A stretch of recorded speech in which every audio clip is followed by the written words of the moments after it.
Alright traders, I wanted to point out a high time frame chart I just got involved with. This one went out to the insiders, of course, and this is a bat pattern coming down into the 886. As you can see, we barely got filled here. I mean, it was a very nice. If this ends up being the turning point here, this is a very nice area where this market is set to turn, because this bat pattern is going to complete right here, and we should see a pretty significant rally out of the euro yen here, which is kind of funny considering the current situation in the eurozone.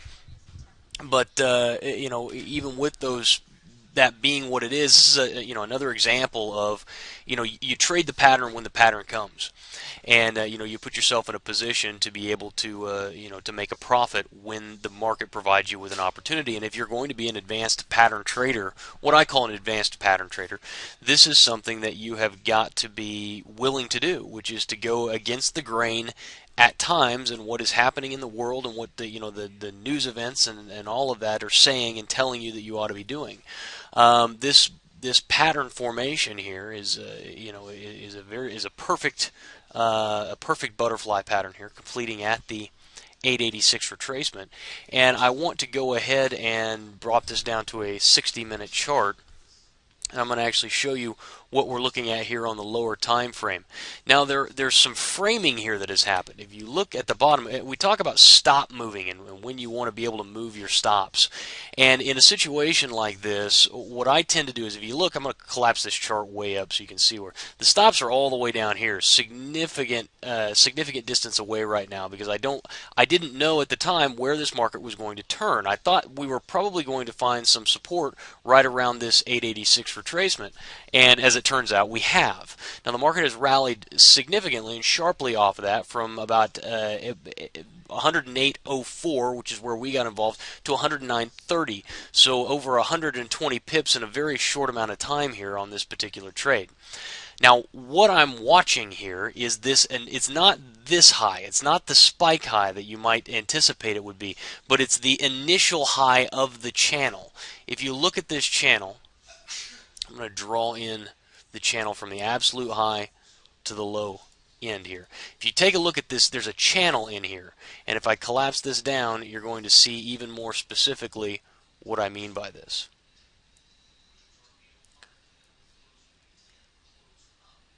Alright, now this is the initial low, the lowest low, the initial low, and then this is the initial high of the channel. And as you can see, guys, we have broken through these lows many times, but we've never closed above or below them. And so that defines for me where my channel needs to go. So I go ahead and draw this in, and I say bump, and I say bump. Now, once I've defined my area here, where my highs and my lows that have yet to be penetrated inside the channel, what I can do is what I need to wait for is I need to wait for a break above, close above. I need this market to rally up, and not only rally up here, but close above this 109.37 area. When that happens, I can move these stops up, because now I've created a base that's been broken. And now I can significantly decrease my risk by raising my stops up to underneath these, what are essentially triple bottoms. But until that happens, I have to leave them where they're at, and I have to risk the market may break down and stop me out. And that's why when we talk about these things, guys, back out on the daily chart now, when we talk about this stuff, guys, you look at this and you say, well, do I accept this risk? And this is where you can put all the fear and greed aside, because if you are looking at this trade and you understand, look, this is a trade on the daily chart, and what that means is that I'm going to have to accept more risk. So what can I do? I can either accept more risk, or I can, if I've chosen the right account for my account size, I can choose to dial back my position sizing on this particular trade in order to account for the extra stop loss that I'm going to have in there.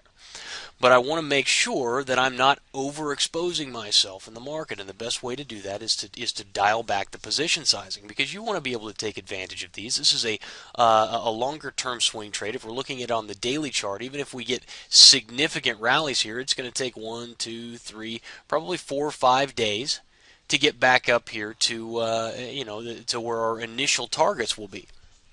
And so we're going to be looking at holding this for a week, holding it over a weekend. Those types of things are all things that you have to consider when you're putting the risk on. But if you're willing to take that amount of risk, if you have looked at it and you say, yes, given the potential reward, given the pattern setup, given my position sizing, I am willing to accept this much risk, then being able to roll your stops is simply a bonus.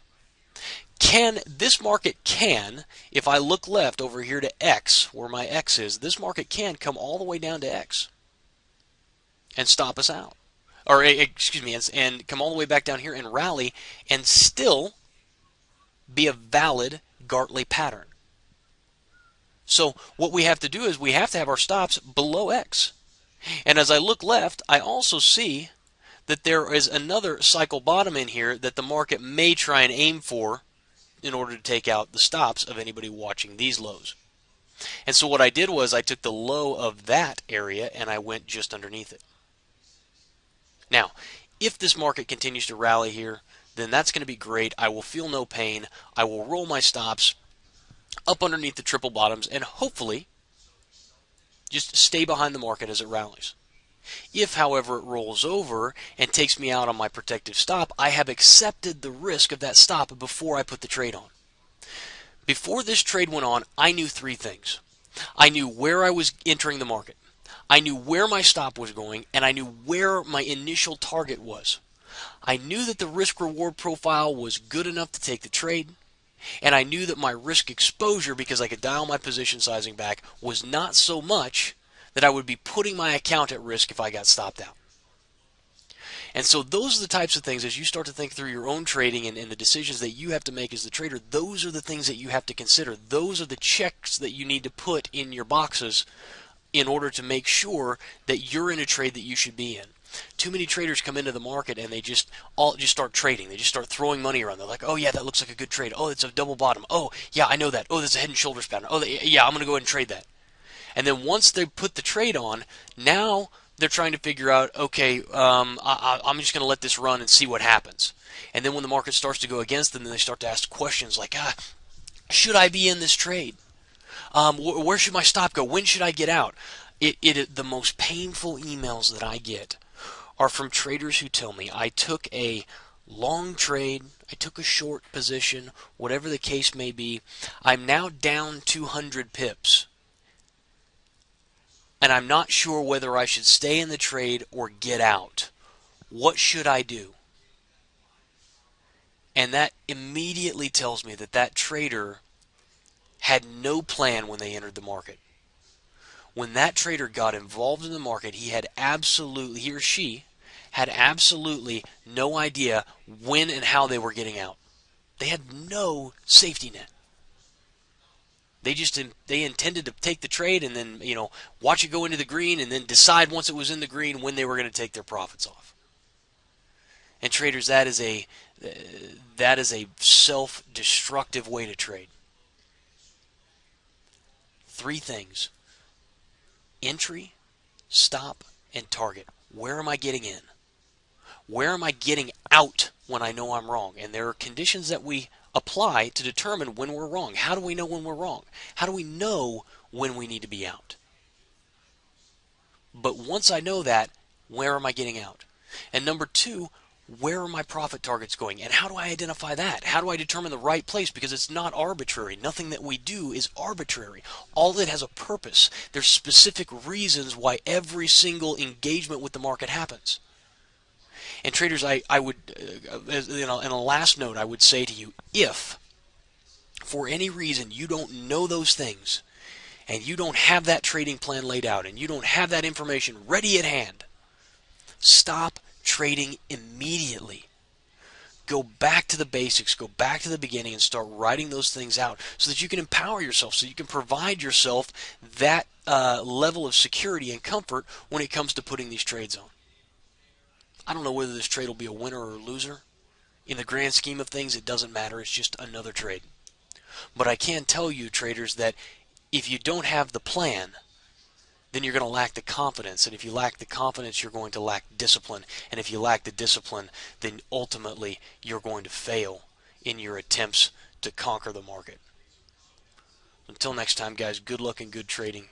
My name's Jason with Triple Threat Trading.